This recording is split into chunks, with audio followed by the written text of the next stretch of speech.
市府民政局甲南区公所为了活化社区活动中心，并且提供市民终身学习的场域。南区公所对今年7月份将分别伫新兴、大英、国体、文南、盐埕、甲明亮等6个里来开办市民学院的课程。头一场2号下午，伫日新里的活动中心来登场，包括议员林美燕以及南区的区长肖秀华拢亲自到场，并且参与实际学习。市民学院是很多好朋友，尤其社区的好朋友他们最喜欢上的课。每一次市民学院只要一开始上完，其实说要报名的时候秒杀。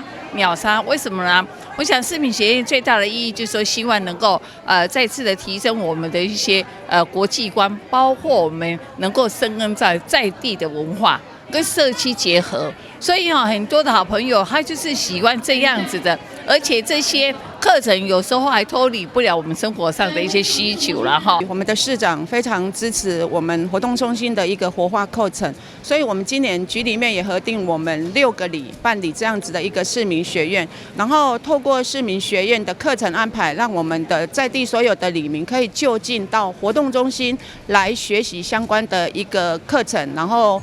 利用这样子的一个课程，大家互相交流、互相学习。那今天在这边的话，是我们日新社区活动中心，也就是我们盐埕里办理的手作精油皂。那希望我们的市民朋友来这边学习以后，能够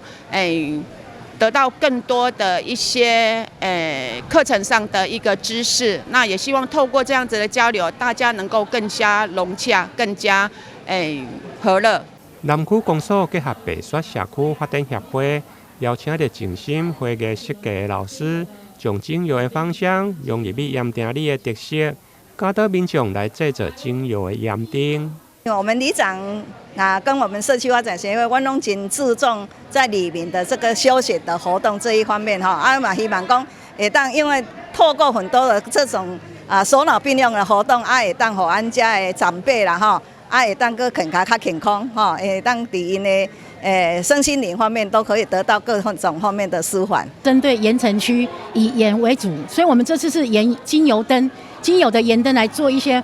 芳香疗法，然后这个做呢本身就是精油的成分，那精油成分透过这个光，还有我们的精油跟这些精油加在一起的话，它会让我们整个环境会比较清新，而且它也有除湿的功能，然后再加上我们这个精油的话呢，它的材质可以有驱蚊的功能，所以我们觉得在盐埕这个部分做一个在地创生的主题，所以为他们设计这个盐灯。头一场的课程总共有60位的学员，分做6组。将现场是坐到满满，看到每一位婆婆妈妈甚至长者对皂基的切片、加热，到倒入去盐锭来固定顶，让每位学员拢收获满满。台南新闻林根采访报道。